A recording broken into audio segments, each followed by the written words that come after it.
সিমলা চুক্তি 1972, যা 2রা জুলাই ভারত ও পাকিস্তানের মধ্যে একটি দ্বিপাক্ষিক শান্তি চুক্তি। সিমলা চুক্তি মূলত 1971 সালে বাংলাদেশকে স্বাধীন করতে ভারত ও পাকিস্তানের মধ্যে যে যুদ্ধ হয়েছিল সেই যুদ্ধের শেষে স্বাক্ষরিত একটি চুক্তি। কি ছিল এই চুক্তির মধ্যে?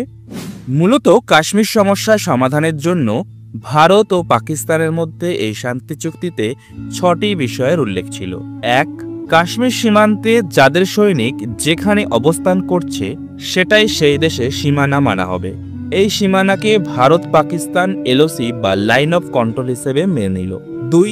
সিমলা চুক্তির মাধ্যমে পাকিস্তানি 93,000 বন্দী সেনাদের ভারত ছেড়ে দিল, এই শর্তে যে তাদের বিচার পাকিস্তান নিজেই করবে, যারা পূর্ব পাকিস্তান তথা বর্তমান বাংলাদেশে যুদ্ধকালীন অপরাধে জড়িত ছিল।